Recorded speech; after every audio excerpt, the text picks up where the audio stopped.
Muy buenas tardes para todas las personas que se conectan con nosotros el día de hoy a través de Instagram. Vamos a dar comienzo al en vivo del día de hoy y como ya es nuestra costumbre, el tema lo vamos a dejar abierto para que ustedes puedan hacer preguntas acerca de cirugía estética, del tema que tengan interés. De modo que sin más, vamos a dar comienzo a las preguntas. Doctor, nos preguntan cómo es la cicatriz de la abdominoplastía. Ok, la cicatriz de una abdominoplastía es una incisión que va a depender de la preferencia de cada cirujano. Sin duda, es algo que me parece importante que ustedes puedan conocer y entonces aprovecharemos para hacer un video este fin de semana. eh, Estaremos haciéndolo seguramente al terminar el en vivo del día de hoy para que lo puedan ustedes ver en forma gráfica. Pero en términos generales me gusta hacer incisiones muy bajas que queden inmediatamente arriba de la zona del pubis. En la parte central, en la parte lateral se extienden paralelas a los pliegues inguinales, aproximadamente un centímetro, centímetro y medio arriba del pliegue inguinal, y la longitud pues dependerá de qué tanta piel se vaya a tener que retirar en cada caso individual en el sentido vertical, ya que es la cantidad de piel en sentido vertical del abdomen que esté en malas condiciones o que requiera ser digamos que sobre y que necesite ser retirada para tensar la piel, la que determinará qué tan larga es al final la longitud de la incisión. O sea, hay una relación directa entre la cantidad de piel que quitamos en sentido vertical y el corte que se hace en sentido horizontal para que los extremos de la resección de piel no tengan ángulos tan abiertos, lo cual llevaría a la formación de algo que nosotros médicamente llamamos orejas de perro o conos cutáneos, y que pues es definitivamente mucho más problemático que una cicatriz más larga. Por otro lado, si la cicatriz a la hora que estamos haciendo la planeación de la cirugía, y esto significa que esto se hace antes de la cirugía, no se decide cuánta piel se va a quitar durante la cirugía, sino que se planea cuánta, cuánta piel vamos a quitar, vamos a tener un control exacto de la ubicación de la cicatriz, de la longitud de la cicatriz, y adicionalmente al no retirar sino únicamente aquella cantidad de piel que sobra, la cicatriz no quedará tensa, por lo que la cicatriz no tenderá a ensancharse, no tenderá a subir, debido muchas veces en algunos casos se ve que se sube demasiado la cicatriz, se ensancha, se sale de la altura de la ropa interior porque quitan demasiada piel. Entonces es algo que tomamos en cuenta para que la cicatriz quede cubierta por la ropa interior y no se vaya a ensanchar o no vaya a generar deformidades en los genitales de las o los pacientes. Doctor, nos preguntan cómo es la cicatriz de la abdominoplastía. Es la pregunta que acabamos de responder. La segunda, doctor. Ujú. ¿Cuánto es el tiempo de recuperación de una abdominoplastía? El tiempo de recuperación, bueno, vamos a dividirlo de dos formas, porque una abdominoplastía, por lo menos en mis manos, siempre va a tener que llevar unos drenajes, es decir, unos tubitos con los cuales uno extrae líquidos inflamatorios que se producen en el cuerpo de los y las pacientes. Entonces, eh, esos drenajes usualmente a mí me gusta dejarlos por tiempo prolongado. Entonces esa es una de las consideraciones importantes a la hora de la recuperación. La otra consideración importante es, o la pregunta más común de los pacientes es, tiene que ver con cuánto tiempo voy a tener molestias, cuánto tiempo voy a tener dolor, cuánto tiempo voy a tener que estar en cama,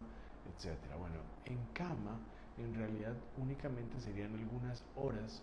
el día de la cirugía, después de que salen de la cirugía. Quizás cuando lleguen a casa, la recomendación nuestra siempre será que lleguen a casa, que se acuesten un rato, que descansen, porque todavía seguramente en el cuerpo del paciente hay medicamentos de tipo anestésico o sedante que pues hacen que el paciente se sienta mal, se sienta mareado, etcétera. Entonces preferimos que el paciente llegue a casa, se acueste, duerma o descanse, y luego de tal vez un par de horas al menos ya se levanta y el paciente ya se va a sentir muchísimo mejor. Ese es el único momento que le diremos al paciente que necesita estar en cama. Por lo demás vamos a estimular que el paciente deambule, camine normalmente y haga vida tan normal como pueda a partir de ese momento. Pues por supuesto en la noche dormirán, pero en el día, al día siguiente les decimos trate de caminar todo el tiempo que sea posible y solamente a veces algunos pacientes en el periodo de convalecencia, debido a que el cuerpo está metabólicamente muy activo, pues pueden sentirse un poquito eh, con cansancio, etcétera. Entonces puede ser que en ese momento le digamos al paciente, bueno, si se siente cansado y quiere acostarse un rato, se acuesta un ratito, pero es el único momento durante el día en los días o semanas que siguen a cualquier cirugía, no solamente a una abdominoplastía, que le diremos al paciente que esté acostado. El resto de nuestros pacientes no deben guardar el reposo en cama, y esto tiene que ver básicamente con la forma de hacer la cirugía. Ahora, desde el punto de vista de molestias, dolor, etcétera, usualmente le vamos a decir a nuestro paciente de abdominoplastía que ellos pueden hacer vida prácticamente normal, comenzando unos 3 días, máximo 4 días después de la cirugía. Obviamente, primeros 2, 3 días, pues el paciente tiene que limitar un poco su actividad física por asuntos del corte que hemos hecho, el desplegamiento de tejidos y todo eso, pero ya una vez pasan las molestias habituales, digamos que puede ser ese dolor, esa molestia, pues ya el paciente hace vida prácticamente normal y eso significa que hacia el tercer o cuarto día hacen vida normal. Desde el punto de vista del drenaje que mencionaba hace un momento, el drenaje usualmente lo dejo al menos semana y media, muchas veces 2 semanas, 2 semanas y media. Entonces, mientras el paciente tiene el drenaje, se siente incómodo, se siente que si se mueve bruscamente o rápidamente podría jalarse el drenaje, podría causar algún problema. Entonces el paciente tiende a autolimitar su actividad física durante el periodo que tiene el drenaje. Entonces digamos que las primeras 2 semanas el paciente está digamos, dentro de ese periodo, y en ese mismo lapso de tiempo vamos a pedirle al paciente que nos visite en la clínica usualmente un par de veces a la semana para estar revisando que todo ande funcionando bien, que los drenajes no se hayan salido, etcétera. Una vez que retiramos el drenaje, es decir, usualmente después de la segunda semana, vamos a tener más libertad para que el paciente nada más venga a citas de control una vez a la semana, si no es que necesita más citas de control, digamos, durante la semana, y el paciente, por supuesto, una vez que retiramos el drenaje, se siente en una mucho mayor comodidad, en una mucho mayor libertad para hacer todas sus actividades. De modo que desde el punto de vista de molestias importantes, digamos dolor y ese tipo de cosas, nada más recapitulando, quizás 2, quizás 3 días. Desde el punto de vista de los drenajes, 2 semanas, y después de esas 2 semanas ya usualmente el paciente está haciendo una vida que para efectos prácticos es casi totalmente normal, con la excepción de hacer ejercicio, levantar objetos pesados o tener actividad sexual. Desde el punto de vista del ejercicio, usualmente yo recomiendo que mis pacientes puedan caminar lo que quieran a partir de los 6 o 7 días después de la cirugía, pero es el único ejercicio que podrán realizar durante el primer mes después de la cirugía. Doctor, nos preguntan qué exámenes se requieren para la abdominoplastía. Usualmente para una abdominoplastía yo pido una serie de exámenes de laboratorio que incluyen un hemograma, pruebas de coagulación, pruebas de función renal, función hepática, un examen de orina, una radiografía del tórax, un electrocardiograma, y usualmente me gusta por la edad de estos pacientes y porque la cirugía es un poquitito más larguita que otras, usualmente me gusta hacer un ecocardiograma previo a la cirugía. Con esto vamos a saber que el paciente está verdaderamente en condiciones de poder ser operado y que no lo vamos a poner en peligro con la cirugía, sin importar el tiempo que la cirugía nos tome. Dicho sea de paso, usualmente en mis manos esta cirugía que yo realizo totalmente por mi cuenta, sin la participación de ninguna ayudante, ningún asistente médico que haga parte de la cirugía, sino que toda la realizo por mi cuenta. La cirugía toma aproximadamente unas 4 horas. La realizo bajo anestesia general y es una cirugía que es ambulatoria. Como decíamos hace un momento, los pacientes pueden ir para su casa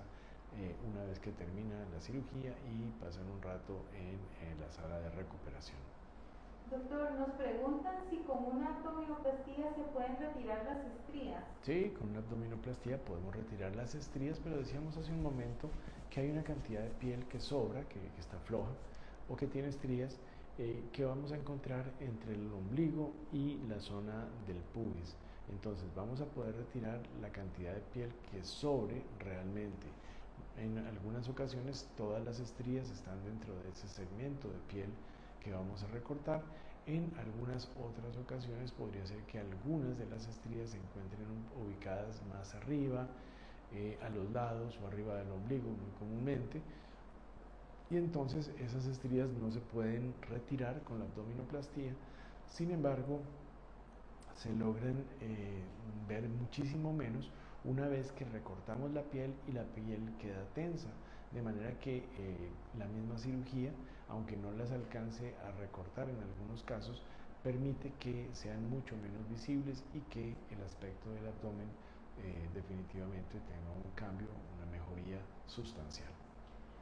Doctor, nos preguntan por qué ustedes no hacen masajes en una abdominoplastía. Bueno, básicamente es un asunto de experiencia. No hacemos masajes, no recomendamos masajes después de una abdominoplastía porque hemos manejado a lo largo de 25 años, hemos manejado pacientes con masajes y algunas pacientes por razones personales de las pacientes no recibieron masaje. Y cuando uno, digamos, en un comienzo a todas nuestras pacientes les indicábamos hacerse masajes posoperatorios después de la abdominoplastía. Sin embargo, algunas pacientes por razones personales, quizás por la distancia a la que viven de San José o por alguna otra razón, no podían hacerse los masajes y vimos que en realidad esto no alteraba en absoluto, en lo más mínimo, el resultado de la abdominoplastía. Ahora, debo decir algo que es importante. Las abdominoplastías que yo realizo, nunca en esa abdominoplastía hacemos al mismo tiempo lipoescultura. Entonces, porque es diferente, en la lipoescultura, cuando es solamente lipoescultura lo que hacemos en nuestros pacientes, en esos casos siempre va a estar indicado el masaje de drenaje linfático posoperatorio. Pero en la abdominoplastía, como no la combino con lipoescultura, porque no considero que sea una combinación que definitivamente vaya a ser en el mejor interés para nuestros y nuestras pacientes, pues no necesito que nuestros pacientes se hagan masajes posoperatorios después de la abdominoplastía. Como decía hace un par de minutos, simplemente no vimos que hiciera diferencia alguna ni en la evolución ni en el resultado, y por tanto lo único que hacía era incrementar el costo de la cirugía, digamos el costo de los gastos alrededor de la cirugía, de modo que por esas razones, por una experiencia a lo largo de años, es que no recomendamos hacer masajes en nuestras abdominoplastías. Ahora, cada cirujano pues tendrá criterios personales para hacerlo o no hacerlo, en fin, pero nosotros con un seguimiento a corto, a mediano y a largo plazo, sumamente, un seguimiento sumamente estrecho de nuestras pacientes, hemos visto que no altera en absoluto ni la evolución ni el resultado, por lo que no consideramos necesario el masaje. Podrá haber otras opiniones, sin embargo creo que pues dependerá de lo que cada cirujano hace durante sus procedimientos. Doctor, nos hacen una pregunta, dice, ¿qué pasa si tengo pancita pero no estoy excedida de peso? Ok, pero bueno, en realidad eso es una pregunta bien interesante porque las abdominoplastías, por ejemplo, no son casos, o sea, yo las indico hoy en día en pacientes que no, o sea, la paciente debe estar en un peso adecuado debe estar dentro de un índice de masa corporal adecuado o saludable previo a su abdominoplastía. Entonces significa que si la paciente está en sobrepeso, si la paciente está en obesidad, debe llegar a un peso adecuado. Ahora, eso no significa que la paciente tenga que estar flaca, tenga que estar delgada, tenga que estar fit para hacerse una abdominoplastía. No, con que lleguen a 25 o a 24.5 de índice de masa corporal, es decir, que estén en el límite, en el borde, donde ya van a caer de nuevo en el sobrepeso, o donde acaban de dejar el sobrepeso la semana anterior, en ese punto es donde recomendamos hacer la abdominoplastía, no en sobrepeso y no en obesidad, de modo que vamos a estar operando pacientes que no están en sobrepeso, pero que tienen pancita, que tienen piel que les sobra, que tienen piel flácida, que tienen piel con muchas estrías. Ese es el tipo de paciente que vamos a operar. En algunas ocasiones también operamos pacientes que tienen debilidad de la pared muscular del abdomen, digamos que tienen debilidad de los músculos rectos abdominales o que tienen algo que se llama diástasis de los músculos rectos abdominales. Es decir, que los músculos rectos abdominales por diferentes causas, pueden ser por los embarazos, por falta de ejercicio, por la edad, etcétera, se han separado un poco más y al separarse un poco más de lo normal, porque ellos siempre, digamos que hay una estructura, una fascia, un recubrimiento muscular en medio entre esos dos músculos y pues eso es normal, pero algunas personas eso se separa más de lo normal o el tejido en medio es muy débil y eso hace que el abdomen se haga más hacia adelante, se haga globoso y eso lleva a que algunas pacientes tengan una pancita, pero tienen un abdomen con una piel que es delgada, la paciente es delgada, o sea, uno dice, pero no es un asunto de grasa, es un asunto de debilidad de la pared abdominal. Entonces, en esos casos también puede hacerse una abdominoplastía con la cual vamos, además de recortar la piel que pueda estar floja en la paciente, vamos a unir esos músculos para que reforcemos la pared abdominal y podamos corregir eso que, digamos que si los músculos estaban así y se separaron, pues evidentemente nos salió pancita, pero si volvemos a llevar esos dos músculos juntos, vamos a tener un abdomen que va a ir más hacia adentro y se va a ver más plano. De modo que esa es otra indicación para la abdominoplastía. Doctor, nos pregunta, ¿existe algún procedimiento para minimizar la celulitis?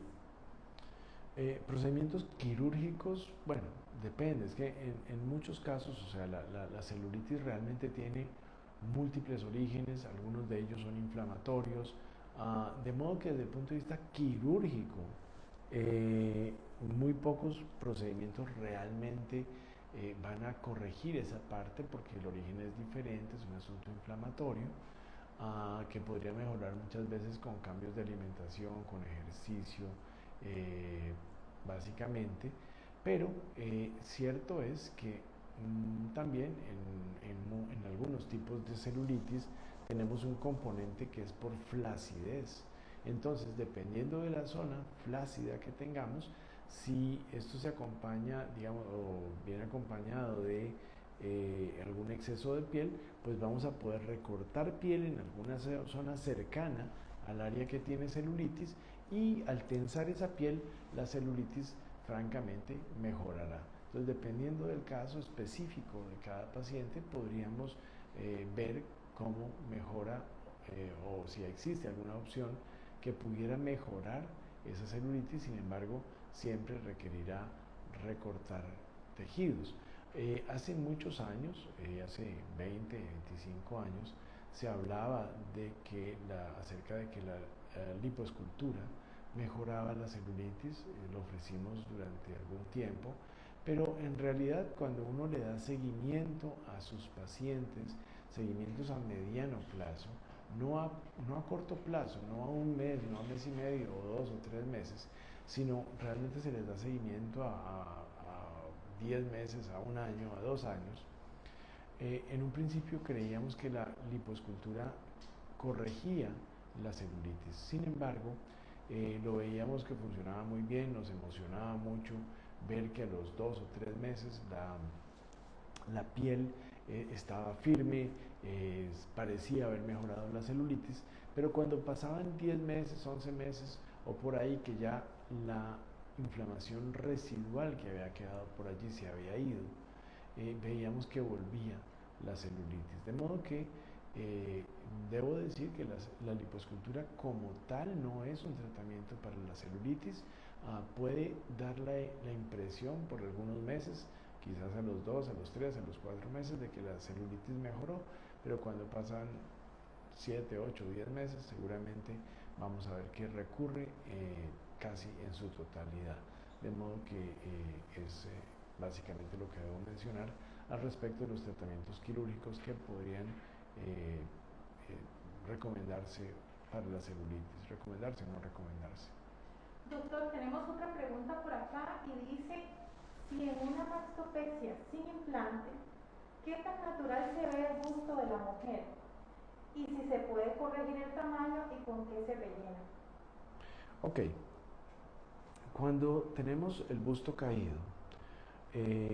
vamos a hacer una serie de preguntas muy importantes en nuestros pacientes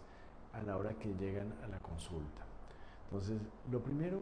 vamos a examinar a esa paciente, vamos a revisar qué tan, vamos a medir la circunferencia del tórax, más o menos a la altura que va la banda del brasier, vamos a medir la circunferencia a la altura del sitio donde más sale el busto de la paciente, donde el busto tiene más volumen. Esas dos medidas en pulgadas nos van a dar una idea real del tamaño de la copa del busto de esa paciente. En estas pacientes usualmente vamos a encontrar una diferencia entre esas dos circunferencias de más de 3 pulgadas, 3, 4, 5 y a veces 8 o más pulgadas, lo cual nos dice que el busto de la paciente tiene suficiente volumen. De modo que con una mastopexia, claro, no todas las técnicas de mastopexia, pero con una mastopexia que uno puede conservar todo el volumen mamario de la paciente, en esas pacientes usualmente vamos a conseguir un resultado que se va a ver totalmente natural y se va a ver lleno, va a parecer incluso como que se le hubieran puesto implantes, pero con una diferencia importante.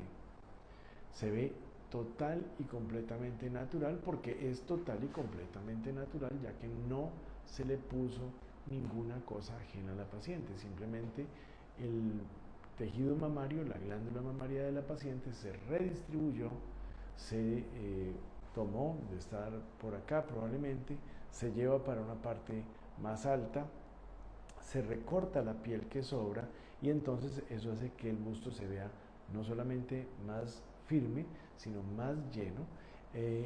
Algunas áreas de glándula mamaria, muchas veces en las porciones laterales del busto, que a las pacientes que tienen el busto caído les incomodan y que tienen que estar acomodando a la hora que ponen su brasier, esos volúmenes que están allí y que no ayudan, los vamos a tomar y los vamos a redistribuir, los vamos a llevar a zonas superiores del busto donde nos van a ayudar a rellenar esas partes y vamos a hacer que el busto, que tiene cierto volumen y cierto ancho, a la hora que lo redistribuimos y hacemos más angosta la base del seno, el mismo volumen en una base más angosta va a parecer más lleno. De modo que podemos conservar la totalidad del tamaño del busto de la paciente, pero eso nos permite hacer ver el busto más lleno, más grande. Eso ocurrirá en todas mis pacientes de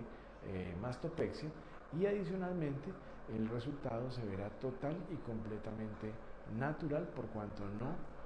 adicionamos un implante. De modo que eso para aclarar esa pregunta. Doctor, ¿cuánto es el tiempo de recuperación de una cirugía de implantes mamarios? La recuperación de una cirugía de implantes mamarios en la inmensa mayoría de mis pacientes puede tomar alrededor de unos 2 o 3 días, donde las pacientes pues van a sentir presión, van a sentir algunas molestias leves, pero mis pacientes pueden bañarse solas el mismo día de la cirugía, pueden bañarse al día siguiente, pueden levantar sus brazos, pueden usar una secadora de pelo, pueden hacer la inmensa mayoría de sus actividades cotidianas, incluso el mismo día de la cirugía, no necesitan que las bañe nadie, no necesitan que les ayuden o las asistan aún en cosas tan básicas como ir al baño. No, eso no es necesario en mis pacientes de aumento de senos, de modo que mis pacientes de aumento de senos podríamos decir que pueden hacer vida normal desde el día de la cirugía, sin embargo, con alguna molestia por los primeros 2-3 días quizás, ya después de eso usualmente las molestias van a disminuir y realmente quien les vea va a decir que la ve totalmente dentro de lo normal. Obviamente habrá, no sé, un 0.5%, un 1% de las pacientes que operamos que tal vez tenga un poquitito más de molestia o que no encaje exactamente en lo que acabo de describir, pero eso es una rareza y debo decir que la inmensa mayoría, el 99% de mis pacientes de aumento de senos solamente requerirán analgésicos comunes, antiinflamatorios no esteroideos e incluso en algunos casos los manejamos sencillamente con acetaminofén, pero podemos usar Enantium, Voltaren, Cataplan, ibuprofeno. Nunca usamos narcóticos en el posoperatorio, nunca usamos parches de ninguna cosa, nunca requerimos bombas elastoméricas o métodos que vayan a estar suministrando analgésico a la paciente en forma periódica o que vayan a estar administrando medicamento en forma intravenosa o de alguna otra manera en nuestras pacientes de aumento de senos, de modo que el manejo es bastante simple con medicamentos total y completamente normales que se compran de venta libre en cualquier farmacia. Doctor, nos preguntan dónde es mejor colocar los implantes, delante o detrás del músculo. Depende. Esa es una pregunta interesante, pero probablemente va a haber un sesgo en la respuesta que la mayoría de las personas vayan a dar. En los primeros años de ejercicio profesional, quizás primeros 7, 8 años, tal vez más, tal vez 10, puse todos mis implantes o casi todos mis implantes detrás del músculo, porque eso es lo que dice la mayoría, eso es lo que dicen los libros, eso es lo que dicen en los congresos, pero con el paso del tiempo me di cuenta que no siempre había que poner el implante en esa ubicación, que no siempre era lo mejor, que en algunas ocasiones el resultado que se producía dependiendo de la anatomía era francamente feo. Y también aprendimos que si poníamos todos nuestros implantes detrás del músculo, tarde o temprano los resultados se van a ver feos en la inmensa mayoría de las pacientes. ¿Por qué? Porque el implante detrás del músculo queda detrás del músculo. A veces parece un poco tonto eso. El implante detrás del músculo queda detrás del músculo. Pues claro que sí, queda detrás del músculo. Pero el detalle anatómico es el siguiente. El músculo pectoral mayor siempre termina, sus inserciones más bajas siempre están un poco más arriba del sitio donde termina el surco inframamario en la mujer. Cuando vemos, digamos, la anatomía, cuando vemos en un cadáver masculino y en un cadáver femenino, la distancia que hay del pezón a la parte inferior del músculo pectoral mayor, no hay mayor diferencia. Pero cuando en el cadáver masculino vemos la distancia que hay del pezón o tetilla al borde inferior del pectoral, que es lo que veremos en un hombre, y comparado con lo que vemos en una mujer, del pezón de la paciente al surco inframamario, vamos a tener una distancia mucho más larga externamente entre el pezón y el surco inframamario que entre el pezón y el borde inferior del músculo pectoral. Eso significa que el músculo pectoral no está exactamente detrás del seno en su totalidad, sino que termina un poco más arriba. Cuando ponemos el implante detrás del músculo, el implante va a quedar alto. Y quizás por esa razón algunas personas le dicen a las pacientes que si se pone el implante detrás del músculo, el seno no se cae, pero eso no es cierto. Lo que no se cae es el implante queda alto, el cuerpo genera una cicatriz en esa ubicación en la primera semana y el implante quedará fijo en esa posición en la primera semana, pero el seno de la paciente va a estar más abajo. En la mayoría de las pacientes eso no genera ningún problema al principio, pero con el paso del tiempo el surco inflamatorio se mantiene, pero el seno que estaba acá empieza a migrar hacia abajo y el implante se queda arriba. Eso genera un abombamiento del pecho de la paciente en la parte superior y el seno cae, el pezón cae y el seno se ve muy raro. Bueno, tal vez no es tan raro, solamente que se parece como a la carita, a la trompita del perrito Snoopy. Entonces, Snoopy no es raro, no es feo el perrito, pero un seno con la carita de la trompita de ese perrito, pues no es lo más bonito. Y eso va a ocurrir tarde o temprano porque el seno de la paciente va a caer tarde o temprano en la inmensa mayoría de los casos. Entonces nos dimos cuenta que en algún momento esa paciente se iba a ver así y cuando comparamos con algunas pacientes que por diferentes razones en los primeros años de ejercicio profesional o después de algunos años tuvimos que poner el implante en la ubicación delante del músculo, nos dimos cuenta que esos resultados, aunque el implante no era sostenido por el músculo, sino que bajaba a la misma altura que el seno de la paciente en la inmensa mayoría de los casos y hacía que el resultado, aunque claro, como es todo en la naturaleza, pues en este caso el busto va a caer, el implante va a caer, el seno va a caer, se veía mucho más natural con el paso del tiempo. Entonces llegamos a la conclusión de que pues va a depender de muchos factores, pero cualquiera de las dos opciones es válida dependiendo de la anatomía propia de cada paciente. Hay casos donde de entrada vamos a recomendar poner los implantes delante del músculo y va a haber casos donde vamos a preferir la recomendación de colocar el implante detrás del músculo. Entonces cada caso deberá manejarse en forma independiente, siempre buscando el mejor resultado en el corto plazo, en el mediano plazo y en el largo plazo. Porque fíjense qué ocurre cuando uno opera a una paciente, la paciente se ve bien por un año, se ve bien por 2 años, pero a los 3 o a los 4 años ya no se ve bien, porque el implante se quedó arriba y el seno se cayó y quizás incluso puede ser que pasen un poco más, pasen 6, 7 años, la paciente regresa con nosotros, nos dice doctor, ¿y cuándo es que tengo que cambiar los implantes? Y uno le dice, bueno, dentro de 3 o dentro de 4 años o dentro de 2 años, y uno como cirujano se queda pensando, bueno,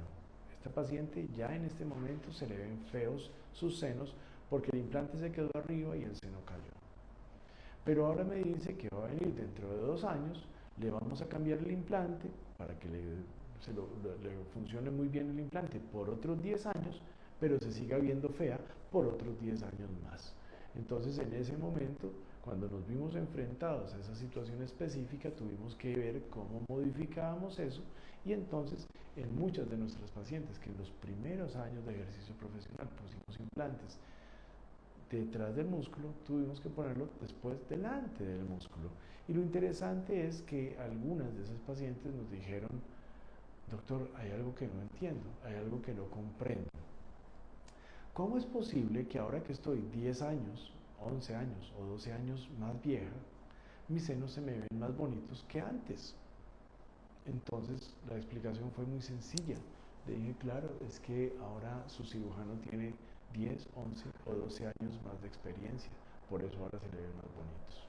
Doctor, ya para ir terminando, tengo la siguiente pregunta. ¿A los 15 años se puede hacer la rinomodelación? Eh, Vamos a ver, voy a contestar de una forma que puede ser un poquito grosera. Eh, una rinomodelación no debería hacerse a ninguna edad porque es diferente a una rinoplastía. Una rinoplastía, si me preguntas que si a los 15 años se puede hacer, sí, sin embargo no es lo más indicado. No suelo recomendar cirugías estéticas en pacientes adolescentes por un montón de razones. El paciente adolescente, definitivamente, aunque voy a caerle mal a los adolescentes y bien a los papás, pues creo que los pacientes adolescentes muchas veces pues no tienen todavía la madurez para tomar una decisión para algo que les va a acompañar para el resto de la vida. Entonces es importante que pues esta decisión se tome un poco más adelante. Pero sí, desde el punto de vista físico, desde el punto de vista anatómico, desde el punto de vista de desarrollo físico, podría hacerse una rinoplastía a esa edad. Sin embargo, por experiencia hemos visto que cuando hemos operado pacientes 15, 16 años, puede ser que 3, 4 años después la nariz de esos pacientes se vea un poco diferente a como quedó al principio, porque puede ser que después de la cirugía haya ocurrido todavía algún brote de crecimiento óseo, y eso lleva a algún cambio en el resultado. A veces los cirujanos no se dan cuenta, porque yo sé que la inmensa mayoría de los cirujanos plásticos, y no solamente acá, sino en todo el planeta, no dan seguimiento a sus pacientes a 1 año, ni a 2, ni a 3, ni a 4 años, en la inmensa mayoría de los casos. Tal vez entonces se enteren de algún caso y les pareció que fue un caso eventual, algún caso esporádico, pero cuando uno ha tenido la posibilidad de darle seguimiento a la inmensa mayoría de sus pacientes, al 99% de los pacientes, a 1, a 2, a 3, a 4, a 5 años o más, entonces uno se da cuenta de este tipo de cosas que ocurren. Entonces ahí es donde uno empieza a sacar conclusiones: qué tan prudente puede ser operar pacientes a una edad como esa. Pero sí se puede. No lo recomiendo tanto, pero sí se puede. Prefiero que el paciente quizás ya haya terminado su crecimiento antes de hacer una rinoplastía. La rinomodelación, que consiste en inyectar sustancias químicas no tan naturales, aunque tengan nombre de cosas que están en la naturaleza, no es algo que yo deba recomendar, y por ende la respuesta que di hace un par de minutos: no puedo recomendar la rinomodelación a ninguna edad, que fue la pregunta inicial. Doctor, no me gustaría dejar por fuera la siguiente pregunta, y dice: ¿qué tanto riesgo hay en realizarse una rinoplastía? Sí, como procedimiento médico, desde el punto de vista de lo que hacemos con la rinoplastía, es un procedimiento que yo consideraría de bajo o muy bajo riesgo, porque en realidad uno no está tan cerca de estructuras vitales de los pacientes, ¿sí? No estamos cerca de grandes vasos, no estamos cerca de estructuras, no sé, como el corazón, pulmones, etcétera. De manera que desde ese punto de vista no es un procedimiento de tanto riesgo. Sin embargo, es un procedimiento que puede implicar sangrado y en algún caso podría ser descontrolado. Es un procedimiento que, como todo procedimiento quirúrgico de cirugía estética, debe tener previo una evaluación muy completa de la condición general del paciente, y eso implica evaluar no solamente los exámenes de laboratorio, sino también radiografías del tórax, también exámenes del corazón, y no simplemente un electrocardiograma, que honestamente, si lo vemos desde un punto de vista técnico, es como una fotografía del corazón, porque cuando vemos un electrocardiograma, la inmensa mayoría de las veces nos da una idea muy general,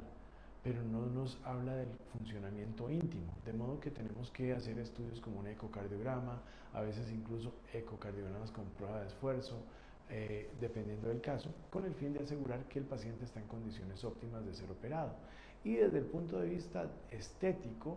pues siempre habrá algún riesgo de que no se obtenga el resultado que el paciente esperaba, que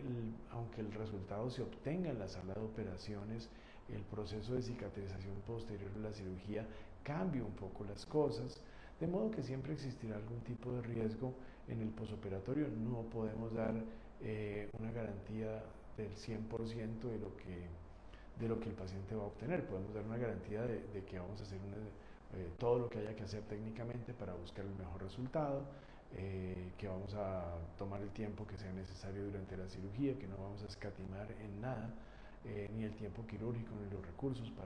para conseguir eso, pero no podemos dar ningún tipo de garantía al respecto de los resultados, porque en medicina no hay cientos por cientos, no hay forma de saber si un paciente se va a sanar de X cosa o se va a salvar de cierta circunstancia. Vean lo interesante: en los últimos 2 años, por ejemplo, empezamos con unas vacunas que servían para el 95%, y muy en resumen, el último reporte que supe de la eficacia de las vacunas hablaba de un 12%.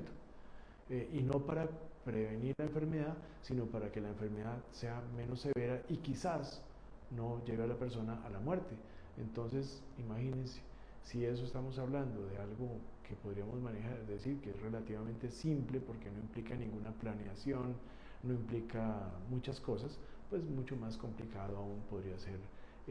ponernos a hacer pronósticos de una rinoplastía, de manera que pues sí, hay que hacerlo dentro de un marco de profesionalismo, dentro de un marco médico muy cuidadoso, pero definitivamente hay que hacer el esfuerzo de parte y parte, de parte del cirujano por cumplir todas las cosas, de parte del paciente por hacer lo que tiene que hacer, que es tratar de seleccionar de la mejor manera el profesional con el que se va a operar, digamos que no son cirugías que deban hacerse ni a la carrera, ni planearse a la carrera, no son cirugías que se deba saltar de una consulta de 20 minutos a la siguiente vez que venga el cirujano, que sea en la sala de operaciones, sino que esto requiere todo un proceso de planificación y por supuesto una cirugía hecha de forma profesional, tomándose el tiempo y haciendo las cosas lo más cercano a la planeación para que las cosas pues queden de la mejor manera.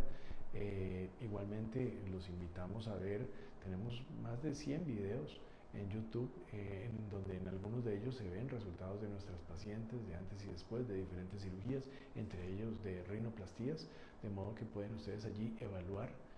la calidad de los resultados que damos a nuestros pacientes.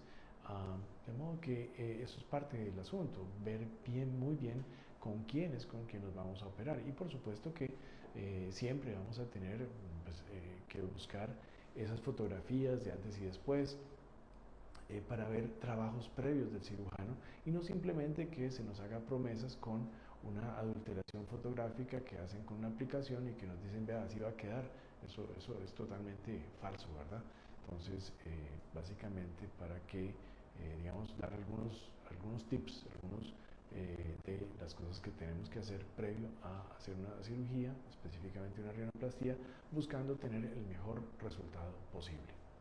Doctor, ¿usted nos puede indicar en dónde está ubicada la clínica? Claro, la clínica está ubicada en Sabana Sur de la Torre Universal, 200 metros al sur, 200 metros al oeste, y pueden llamarnos a los números 2296-6644, 2296-6644, 2291-6655 para agendar sus citas de valoración.